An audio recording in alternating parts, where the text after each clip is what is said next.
আমরা আজকে এই বই থেকে অর্থাৎ কিনা cancer and it's homeopathic treatment ডাক্তার বি.এস. হাট্টা ওনার লেখা এই ক্যান্সার বই থেকে আমরা ক্যান্সার চিকিৎসার জন্য যে তার যে সিমটম বা লক্ষণগুলো জানতে হবে এবং উনি যে বলছেন we must discover those symptom to lead of cancer cure, অর্থাৎ ক্যান্সার কিউর করার জন্য বা আরোগ্য করার জন্য যে সিমটম গুলো আমাদের খুবই গুরুত্বপূর্ণ।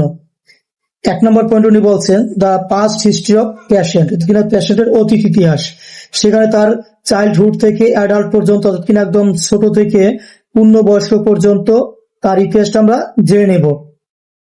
সাধারণত যে বিষয় হয় উনি এই যে লাইনে যারা বলছেন cancer generally come on the later age, অর্থাৎ কিনা ক্যান্সারটা সাধারণত একটু বেশি বয়সে হয়, মানে খুব ছোট বয়সে ক্যান্সার হয় এরকম পেশেন্ট খুবই কম। একটু দীর্ঘ বয়সে বা একটু বেশি বয়সে গিয়ে ক্যান্সার হওয়ার লোক কিন্তু বেশি। এবং এই সময়টা যখন রোগী আমাদের কাছে আসে তখন কিন্তু তার সেই চাইল্ডহুড বা ছোট অবস্থার বিষয়গুলো বলতে পারে না। সেই সময় তার যে মেন্টাল স্টেটটা আছে, চাইল্ডহুড মেন্টাল স্টেট, সেটা কিন্তু ভালো করে বর্ণনা দিতে পারে না। এবং তার আব্বা আম্মা যে যদি মারা যায় তারা কি রোগে মারা গেছে বা তার কোন এই যে মারা গেছে, এই যে বিষয়গুলো আছে এগুলো কিন্তু অনেক সময় তারা ঠিক করে বলতে পারে না। কিন্তু এই ক্যান্সার চিকিৎসার জন্য এই ইতিহাসগুলো খুবই আমাদের জানা প্রয়োজন।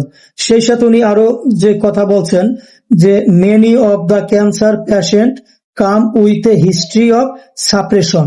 এটাও কিন্তু একদম সত্যি কথা যে ম্যাক্সিমাম ক্ষেত্রে যখন ক্যান্সার রোগীরা আমাদের হোমিওপ্যাথি চিকিৎসাতে আসে একটু শেষের দিকে আসে, মানে তার অন্যান্য চিকিৎসা করার পরে একদম শেষ সময় গিয়ে আসে, তখন কিন্তু ক্যান্সার হওয়ার সময় বা একদম প্রাথমিক অবস্থায় বা প্রাইমারি লেভেলে যে পিওর সিমটম গুলো ছিল সেগুলো কিন্তু আমরা পাই না। আমরা কি পাই, উনি দেখেন কি বলছে, বাই ড্রাগিং, মানে ড্রাগ নেওয়ার পরে যখন তারা আসে, ওষুধ চিকিৎসা করার পরে আসে, now we symptom have been change by cure drug, cure ড্রাগের কারণে সিমটম গুলো মানে চলে যায়। তাহলে আমরা যে সিমটম গুলো পাই সেগুলো কি পাই, সেই সিমটম গুলো মূলত পাই ওই ড্রাগের, সে এতদিন পর্যন্ত যে ড্রাগ গুলো নিচ্ছিল সেই ড্রাগের সাইড এফেক্ট বা সেই ড্রাগের কারণে যে অন্যান্য যে সিমটম গুলো তৈরি হয়েছে সেই সিমটম গুলো আমরা পাই, প্রকৃত লক্ষণ আমরা পাই না।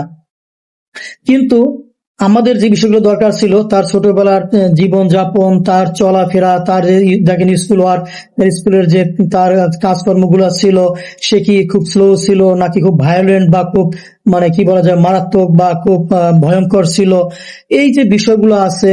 এবং যদি মেয়ে হয় মেয়েদের ক্ষেত্রে তার পিউবার্টির সময় সেটা কি নর্মাল ছিল কিনা বা পেন ছিল বা আগে হয়েছে কিনা পরে হয়েছে কিনা, এই বিষয়গুলো কিন্তু আমাদের জানা প্রয়োজন। অর্থাৎ কিনা ক্যান্সার রোগীর ক্ষেত্রে তার ছোটবেলায় হাঁটা চলা, খাওয়া দাওয়া, তার দাঁত ওঠা, কথা বলা, তার মানসিক অবস্থাটা কেমন ছিল, ফ্যামিলির মানুষ অবস্থা, আর্থিক অবস্থা, সামাজিক অবস্থা, তাদের খাওয়া দাওয়া, এই বিষয়গুলো কেমন ছিল, তার আব্বা আম্মার সাথে বা পারিবারিক তাদের যে বন্ডিংটা কেমন ছিল, সেখানে তাদের আব্বা আম্মা কিসে মারা গেছে বা তারাই বা ছোটবেলা মানে তার পিউবার্টির সময় অথবা অন্য কোনো রোগ ছিল কিনা ছোটবেলা, এবং তার ডিজিজ গুলার ট্রিটমেন্টটা কি হয়েছিল, এই পুরো হিস্ট্রি যদি আমরা নিতে পারি তাহলে কিন্তু ট্রিটমেন্টটা অনেক সহজ হয়।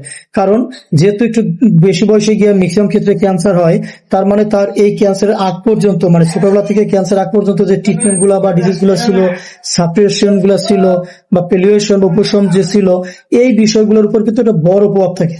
তো এই বিষয়গুলো আমাদের জানতে হবে।